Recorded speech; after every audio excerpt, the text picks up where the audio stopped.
key reflection is the fact that Brexit has been defined in what we used to call a hard Brexit by Theresa May, and she's had remarkably little pushback, and it looks like we're now leaving the single market and the customs union, both of which were far from clear in June last year. In April of last year, the Treasury came out with two forecasts. One was long-term, one was short-term.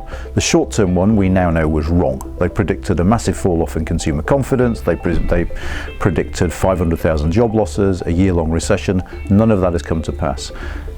Brexiters have therefore assumed the long-term prediction is wrong. And what is interesting is there is nothing about the wrongness of the short-term prediction that implies that the long-term predictions are anything other than accurate. What I found surprising in the public debate after the referendum is this idea that European Union law will no longer be relevant in the UK after Brexit. After 44 years of membership, fundamental principles of the EU legal order have had the time to infuse the UK legal order in a potentially irreversible way.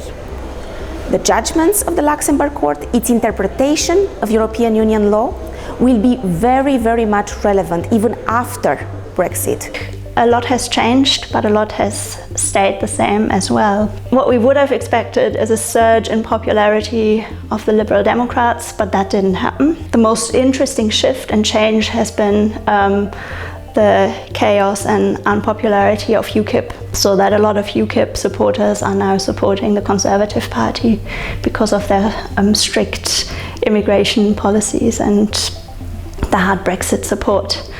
Since the referendum vote, the two big surprising things are, one, the Trump administration, which none of us have predicted, and that's having major ramifications for the United Kingdom and for other countries, trying to predict where this administration is heading and what its policies will be. And the other is where Brexit itself will take, particularly for defence and security, because it's going to have major ramifications for the United Kingdom that have not been appreciated. I think the ongoing issues within the workforce, and the fact is that we're definitely in a tight spot in a number of areas, and what we've seen happening over time has been an increasing reliance on nurses from the EU to fill their skills gaps.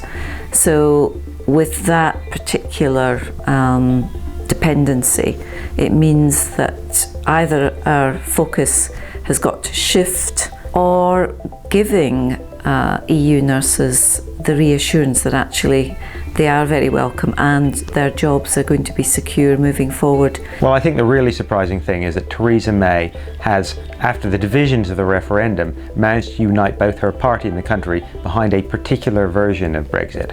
A hard Brexit, that is, which involves ending free movement, leaving not just the EU, but escaping from the European Court of Justice, leaving all the institutional structures of the EU behind. That's quite a remarkable achievement. The problem is that whatever happens in the area of security and defense is contingent upon the negotiations in other key areas.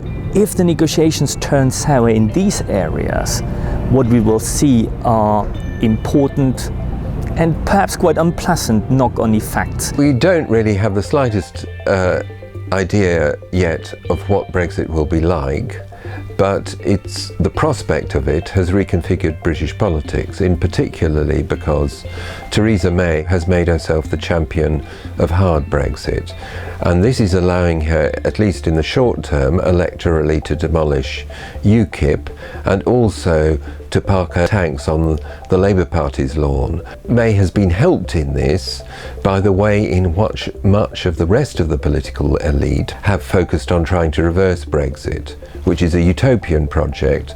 So unless other political forces in Britain wake up to and accept the inevitability of Brexit, then this is going to be a political game that is dominated by the Tories.